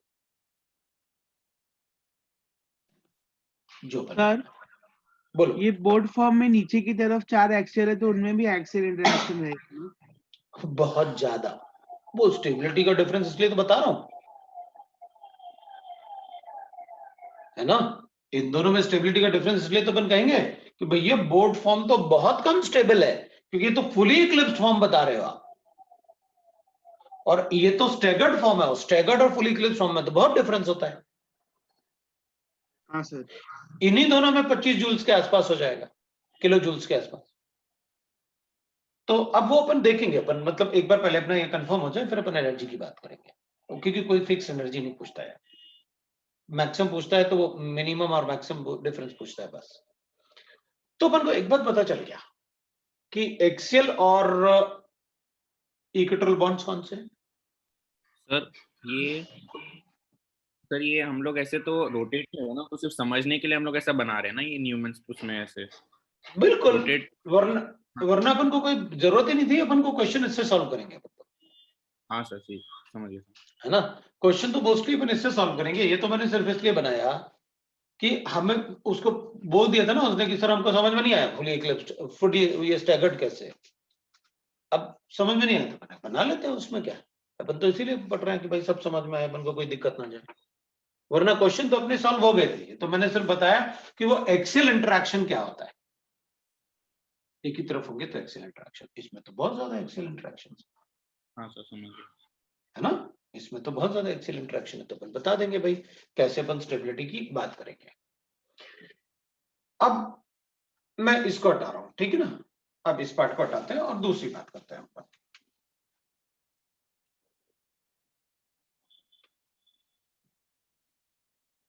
अपन को सिस्ट्रॉन्स लिखना आ गया। अपन ने लिखा था साइक्लोहेक्सेन। एक तो होता है मतलब डिफरेंट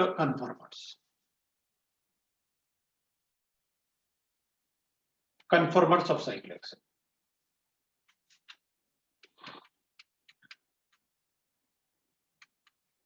डिफरेंट कन्फर्मर ऑफ साइक्लोहेक्सेन में अपन बता सकते हैं भाई, एक तो हो जाएगा कि जैसे अपन ने लिखा चेयर फॉर्म, तो एक तो होता है चेयर फॉर्म। एक अपन इसमें ना ट्विस्टेड चेयर फॉर्म में बोल सकते हैं, जैसे एक ट्विस्टेड बोट और बोट दोनों ही बता सकते हैं अपन। तो एक होता है बोट फॉर्म ऐसे, एक अपन ट्विस्टेड बोट भी बना सकते हैं। कैसे? ऐसे, मतलब चेयर फॉर्म भी हो सकता है, बोट फॉर्म भी हो सकता है, और ट्विस्टेड बोट फॉर्म भी हो सकता है, वो भी बता सकते हैं। और ट्विस्टेड बोट फॉर्म के बाद अपन इसमें हाफ चेयर फॉर्म भी बता सकते हैं। हाफ चेयर का मतलब अपन ने साइक्लोहेक्सेन तो बनाया था, लेकिन एक कार्बन को ऊपर तो किया, दूसरे को नीचे नहीं किया, तो उसको कहते हैं हाफ चेयर फॉर्म। इसको अपन कहते हैं चेयर फॉर्म, ये बोट फॉर्म, ये हाफ चेयर फॉर्म, और ये ट्विस्टेड बोट फॉर्म। ये अलग अलग फॉर्म हो गए अपने पास। अब मैंने इसको इसलिए ऐसे बनाया कि इसकी स्टेबिलिटी ज्यादा होती है इससे, इसकी स्टेबिलिटी ज्यादा होती है इससे, और इसकी स्टेबिलिटी ज्यादा होती है इससे। ये अपन पूछते हैं अपन से कि बताओ इनमें से कौन सा सबसे ज्यादा स्टेबल होगा या लीस्ट स्टेबल कन्फर्मर ऑफ दैट। अब अगर हम एनर्जी डिफरेंस की बात करें, तो भाई किस में कितना एनर्जी डिफरेंस होगा, तो अपन कहेंगे ऑलमोस्ट इन दोनों में जो एनर्जी डिफरेंस होता है ना, मतलब विल से दैट कि energy difference between the boat form and the chair form, मतलब इन दोनों में ये 25 किलो जूल के आसपास होता है। और जो ट्विस्टेड बोट और इन दोनों के बीच में होता है वो 21 के आसपास होगा, और इन दोनों में सबसे ज्यादा डिफरेंस होता है, दैट इज अराउंड 45। अब सारे के सारे यूनिट एक जैसे हैं, तो अपन को किलो जूल्स लिखने की जरूरत नहीं। मतलब अगर अपन से कोई एनर्जी डिफरेंस पूछता है तो अपन बता भी देंगे एनर्जी डिफरेंस। इन सब में अपन इसको बोल सकते हैं कन्फर्मेशनल, जैसे क्योंकि उसमें कन्फर्मेशनल एनंशियोमर्स जैसे अपन बोल सकते हैं, क्योंकि उसमें क्या होगा ना, है ना। सो अगर अपन चेक करें तो वैसे अपन से एक बात और पूछ सकते हैं कि बताओ किस फॉर्म में सबसे ज्यादा स्टेबल है, तो मैक्सिमम स्टेबिलिटी तो उसी फॉर्म में है, मैक्सिमम स्टेबिलिटी तो इसी फॉर्म में है। तो ये सबसे ज्यादा एग्जिस्ट करेगा। मतलब अगर हमें साइक्लोहेक्सेन गिवन है तो अपन कहेंगे 99% केस में साइक्लोहेक्सेन इसी फॉर्म में एग्जिस्ट करेगा, 99% पार्ट, बाकी 1% इनमें डिवाइड करूंगा। इसमें प्लेन ऑफ सिमेट्री हो सकती है, इसमें प्लेन ऑफ सिमेट्री नहीं हो सकती। मतलब ये कायरल हो सकता है। आई एम नॉट टेलिंग कि वो ऑप्टिकली एक्टिव हो सकता है, ऑप्टिकली एक्टिव तो हो ही नहीं सकता। हम तो ये कह रहे हैं कि भाई इसमें ना non super impossible mirror image बन सकता है, नॉन सुपर, क्योंकि इसमें ना दोनों हाइड्रोजन एक ही प्लेन में नहीं है ना, एक हाइड्रोजन नीचे है, एक हाइड्रोजन ऊपर है, तो प्लेन ऑफ सिमेट्री कैसे आएगा भाई? इसका मिरर इमेज इसके बिल्कुल इसके पैरेलल पे बनना चाहिए था, है ना? तो अपन उसको बोल सकते हैं कि उसमें उस टाइप से अगर कोई वर्ड यूज होता है तो अपन को कोई प्रॉब्लम नहीं है, वो उस टाइप का वर्ड यूज कर सकते हैं। अब आपको कोई डाउट है तो पूछ लो भाई, मुझे इसमें और कुछ नहीं बताना, वरना मैं सीधे सिर्फ क्वेश्चंस पे सिर्फ बोलो ट्विस्टेड बोलो। बोर्ड ही ऑप्टिकली एक्टिव है ना, और कोई फॉर्म ट्विस्ट मतलब नो कंफर्म नो नो नहीं नो है? No no no no no, optically active मैंने किसी को नहीं कहा। कंफर्मर आइसोमर बन सकते ना, हाँ, कन्फर्मल आइसोमर ना, बोट में नहीं बन conformational सकते। हाँ enantiomerism, it can show conformational enantiomerism, तो वो अपन लिख देते हैं भाई, only twisted boat form, boat form can show conformational enantiomerism.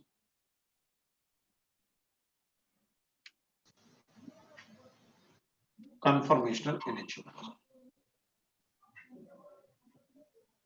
Enantiomerism. Sir, ये एक बार बताइए ना, ये समझ में नहीं आया। Conformational enantiomerism, हाँ भाई इसमें तो नहीं, देख, इसमें कैसे? इस वाले में, हाँ हाँ तो देखो ना, इसमें आप भाई ये कार्बन एटम जो आपने लिखे हैं ऐसे वाले, ये वाले कार्बन एटम, अब इसका मेरे, अब ये क्या है ना, ऐसे हो गए कार्बन एटम, मतलब पहले ऐसे थे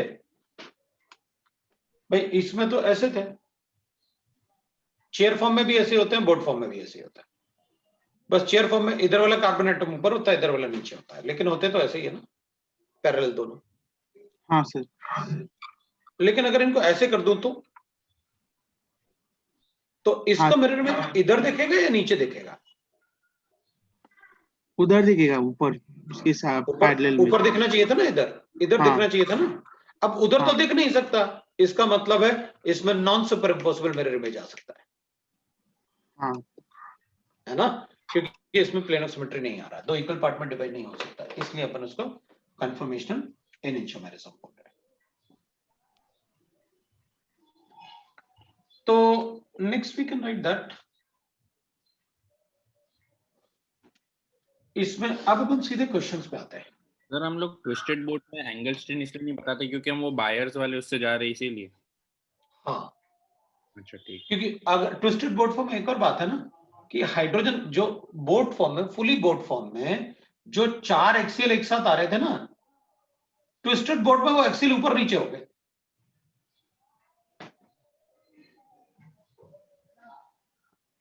तो इनके बीच का जो इंटरेक्शन था वो कम हो गया, अच्छा ठीक है। इसलिए ऐसे हुआ। आपने वो हाफ चेयर फॉर्म बनाया था ना, वो सबसे कम स्टेबल क्यों है उसमें, क्या है सर? भाई फिर आप ऐसे ही लिखा रहने देते, ये तो सबसे कम स्टेबल था, तभी तो इधर उधर कार्बन को इधर उधर ऊपर नीचे ले गए।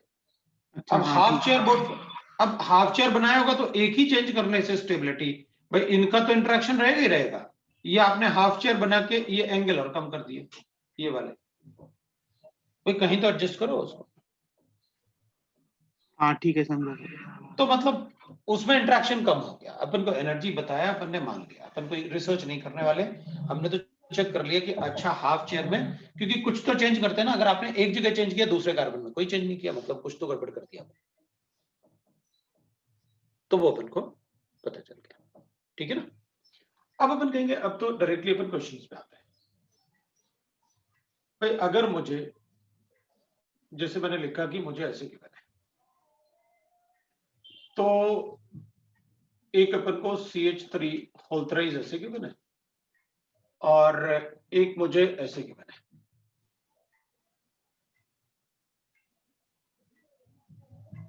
CH3 होल थ्राइस ऊपर एक्सेल पे लिखा हुआ मैंने, तो वो तो मैंने आपको बता दिया भाई, इक्विटोरियल ज्यादा फेवर्ड होगा एक्सेल से, रीजन वो एक्सेल इंटरेक्शन होगा। दूसरा मेरे पास अगर ऐसे गिवन है, एक CH3 मैंने इधर लिखा, एक CH3 मैंने इधर लिखा, एक CH3 मैंने इधर लिखा और एक CH3 मैंने इधर लिखा।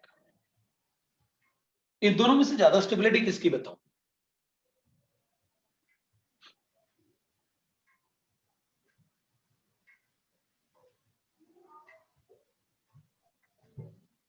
सेकंड वाले की इस वाले की ना, इसके हाँ। कंपैरिजन बिल्कुल सही, कोई प्रॉब्लम नहीं, क्योंकि दोनों में एक्सेल इंटरेक्शन है, उसमें एक्सेल इंटरेक्शन एक में नहीं।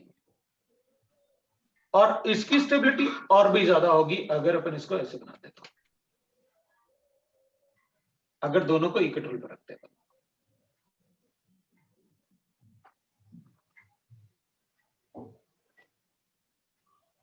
ये और भी ज्यादा स्टेबल बताते हैं। लेकिन उधर CH3 में कोई क्राउडिंग नहीं होगी क्या? फिर अपन कहेंगे भैया मैं इक्विटोरियल पे बना रहा हूं, एक्सेल पे कहीं भी रखोगे उधर एक्सेल क्राउडिंग आएगी, इक्विटोरियल में क्राउडिंग नहीं आती। बाहर की तरफ होते ना गॉची फॉर्म, राइट? इसमें क्राउडिंग आएगा, उसमें क्राउडिंग नहीं आएगा। तो नहीं, इसमें तो जो सी से नीचे वाला है वो तो एक्चुअली दूसरे साइड पे है ना, वो तो हम बताने के लिए ये साइड बताते हैं ना, मतलब। हाँ हाँ हाँ हाँ, इसलिए मैं बता रहा हूँ अलग कि भाई प्लेन में एक्चुअल ना में ये CH3 दूसरी तरफ है। हाँ। और सर ये हम हाँ। लोग बेसिकली बता रहे हैं सेकंड वाले उसमें ये बताना चाह रहे हैं ना कि ट्रांस हो फिर भी जो ए वाला मतलब एक्सियल वाला जो ट्रांस होगा वो कम ही स्टेबल होगा सिस से, ऐसा? बिल्कुल। ठीक है सर। अगर अपन सी की बात करें, मेरे पास एक OH है और एक OMe है, और मेरे पास एक OH है और एक OMe है।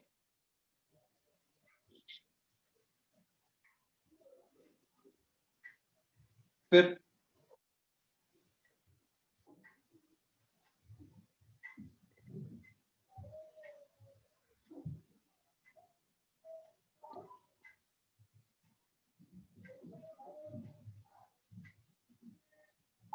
तो पहला वाला ज्यादा होगा। दूसरा वाला हाइड्रोजन बॉन्डिंग क्यों? किसी इसमें हाइड्रोजन बॉन्डिंग पॉसिबल है ना? ठीक है। अब अगर मान लो मेरे पास, अब इसमें मुझे नहीं लगता तुमको कोई डाउट होगा, अब कोई ज्यादा प्रॉब्लम नहीं होने वाला, मतलब ऑलमोस्ट सारे पार्ट आपको अच्छे से पता चल गए साइक्लोहेक्सेन में। अब मान लो मुझे दूसरे एग्जांपल में ऐसे गिवन है, एक एग्जांपल मेरे पास ऐसे गिवन है और मुझसे कहा गया कि ये कंपाउंड है मेरे पास, इधर CH3 है, इधर आइसोप्रोपाइल ग्रुप है, इधर OH, इसको शेयर फॉर्म में लिखो तो क्या करें? सर सॉरी सर बोलो। अभी जो सी वाला लिखा था, बिल्कुल लिख दिया मैंने वापस, कोई प्रॉब्लम नहीं, मुझे बोलो। नहीं उसमें बस बॉइलिंग पॉइंट कंपैरिजन पूछना था। जो मतलब बॉइलिंग पॉइंट बनाएंगे अगर अपन, तो अगर इंट्रामॉलिक्यूलर हाइड्रोजन बॉन्डिंग है तो बॉइलिंग पॉइंट कम हो ही जाएगा, दे आर वोलेटाइल। रीजन, क्योंकि वो दूसरे मॉलिक्यूल, बॉइलिंग पॉइंट का मतलब है बेटा ए और बी को सेपरेट करना, ना कि एक ही प्रॉपर्टीज को चेक करना। हाँ समझ गया सर। ना, इसलिए अपन उसमें तो कुछ बोलेंगे ही नहीं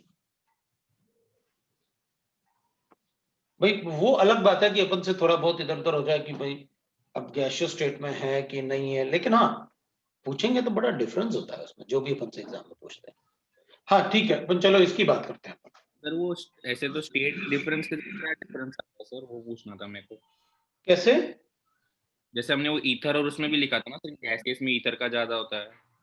नहीं, स्टेट में क्या होगा, पहले से अगर थर्मल एनर्जी ज्यादा है, थर्मल एनर्जी डिफरेंस होंगे ना। अच्छा मतलब उसके एक फॉर्म और दूसरे फॉर्म में ऐसा भी। अच्छा वो ठीक ठीक है है। ना, उसमें अपन कुछ गड़बड़ कर सकते हैं, लेकिन बाकी अगर वैसे पूछा जाए तो नहीं कर सकते अपन। इसमें देखते हैं, अब अपन क्या करते हैं ना, पहले नंबरिंग कर देते हैं इसकी।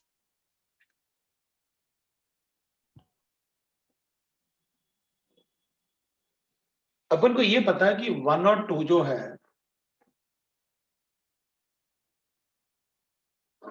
वो ट्रांस है,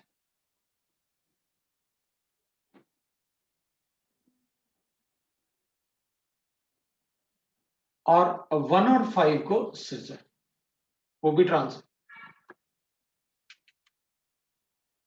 OH के साथ इंटरेक्शन चेक कर लेते हैं, अपन ऐसे बनाते हैं।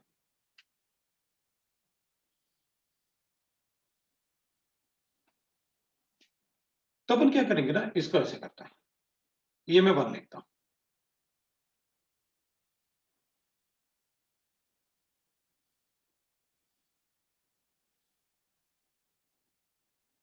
इसको क्यों लिखना, अपन को पता तो एक्सियल है, ये 1 है, ये 2 है, ये 3 है, ये 4 है, ये 5 है, और ये 6 है।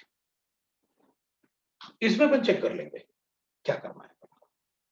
अपन कहेंगे 1 और 2 ट्रांस, इसको OH को अगर इधर लिखूंगा तो ये थोड़ा बड़ा है बल्कि इसकी कंपैरिजन में, तो मैं चाहूंगा कि बल्कि है तो ऑब्वियस सी बात है उसे बाहर ही लिखा जाए। ये हो गया,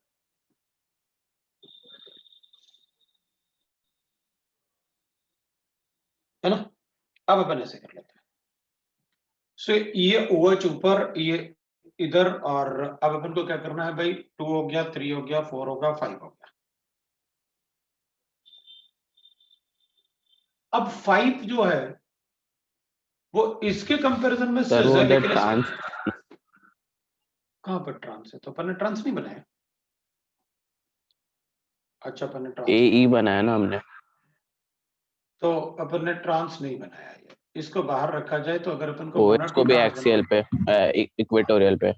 ये बन गया अपने पास, बिल्कुल। तो अब 1 और 5 को क्या करें, वो भी ट्रांस है, तो अगर ये इक्वेटरल है तो ये एक्सियल था अपने पास।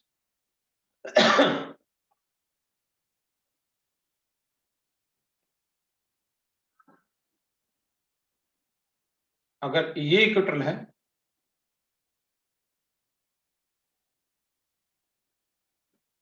अगर ये इक्वेटरल है, अब ये इसके साथ सिस है, इसके साथ ट्रांस है, तो क्या करें फिर अपन, बताओ। उसको एक्सेल पे रखें या इक्वेटरल पे रखें। इक्वेटोरियल पे। CH2 के साथ तो इस पे है ना, इसके और इसके इस साथ पे। लिखेंगे ना अपन। अगर अपन यहां लिखते हैं तो CH3 that will be more stable.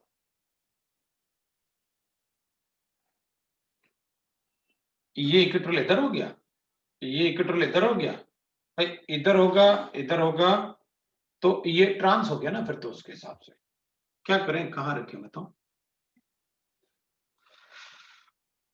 कहीं तो रखना ही पड़ेगा। एक्सियल पे रखेंगे ना, तो उसके साथ सिस हो जाएगा। ट्रांस करना है तो एक्सियल पे रखना ही पड़ेगा। इसके साथ ट्रांस है, लेकिन इसके साथ तो सिस आ रहा है।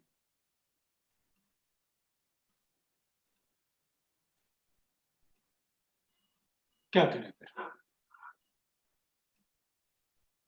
तो अपन ऐसे करते हैं, इसको अपन ऊपर लेके आए, इसको अपन नीचे लेके गए, जिस तरफ ये होगा उसी तरफ वो होगा। भाई अपन नीचे, उसको नीचे लेके जाएंगे ना, इस कार्बन को, इस कार्बन को आप ऊपर लेके आए, OH, OH में आपने ऐसे बनाया, इक्वेटरल है ना पीछे की तरफ, OH से शुरुआत की ना बने, इसका एक्सेल ऊपर है, इसका इक्वेटरल पीछे, राइट ना। तो अपन क्या करेंगे, अपन कहेंगे कि भाई इसमें अपन ने OH को नीचे रखा हुआ है, इसको अपन ने ऊपर की तरफ, ये ऊपर की तरफ लेके रखा हुआ है, कार्बन को, मैं कार्बन की बात कर रहा हूं, ये बात दोनों कार्बन एटम की बात। ये दोनों कार्बन एटम की बात कर रहा हूं। तो अगर आपने इसको इक्वेटोरियल, जिस तरफ ये रखा हुआ है मुझे उसी तरफ वो भी चाहिए, CH3। तो इसको कहां रखा हुआ है अपन ने? इक्वेटोरियल पे। तो CH3 भी मुझे कहां रखना चाहिए? इसके कंपैरिजन में इक्वेटोरियल पे। ये तो मैं ट्रांस में यहां भी लिखता, तो तुमने पूछा ही नहीं कि भाई इधर आपने सिस क्यों नहीं लिखा। उसको भी तो सिस लिखो आप। भाई आपने जहां से शुरुआत की, आपने यहां से शुरुआत की, ठीक है, मैं अज्यूम कर लेता हूं ये कार्बन मैंने ऊपर उठाया, तो इस कार्बन को नीचे लेके जाओ और बताओ शेयर एंड बोट फॉर्म। तो जिस तरफ OH होगा आपका उसी तरफ आपका, जिस तरफ CH3 होगा आपका उसी तरफ आपका ये दूसरा CH3 भी होना चाहिए। भाई वो भी तो ऊपर है ना।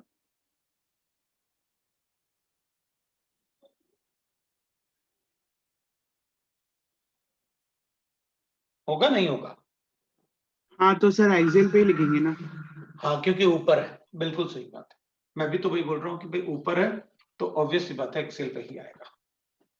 सही है, कोई प्रॉब्लम नहीं। कहीं इसको ऊपर ही लिखेंगे अपन।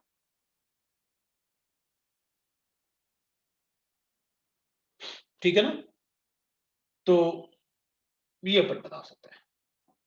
अब वैसे ना इसमें क्या हो रहा है ना, थोड़ा सा ये कन्वर्जन अगर शायद अपन से पूछेंगे तो मैंने उसके लिए बताया, अदरवाइज ये कन्वर्जन्स कार्बोहाइड्रेट्स में ज्यादा अच्छे आ जाते हैं। कार्बोहाइड्रेट्स में अपन ज्यादा सीखते हैं इस वाले कन्वर्जन को इसमें। ठीक है, इधर भी सीखेंगे, उसमें क्या प्रॉब्लम। तो अपन ये चेक कर लेंगे भाई कि जो ऊपर लिखा हुआ है वो ऊपर लिखा जाएगा, जो नीचे लिखा हुआ है वो नीचे लिखा जाएगा। ठीक है, तो ये कन्वर्ट करके अपन चेक कर सकते हैं। अब बताओ कोई डाउट है तो। ये आपका साइक्लोहेक्सेन है और यहाँ आपका स्टीरियोआइसोमरिज्म खत्म हो गया। आपके पास शीट है, शीट को कंप्लीट करो। कोई डाउट है तो आप डाउट पूछ सकते हैं स्टीरियोआइसोमरिज्म। नेक्स्ट क्लास में अगर डाउट्स हैं तो आप स्टीरियोआइसोमरिज्म के डाउट पूछ लो और उसके बाद जीओसी के डाउट्स आप शायद खत्म कर चुके हो। जीओसी के डाउट पूछ लेते ना।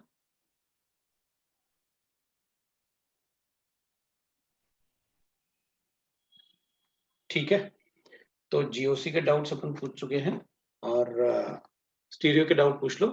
उसके बाद अपन ऑर्गेनिक केमिस्ट्री में ORM 1 शुरू करेंगे। ORM 1 का शीट मिल गया आपको?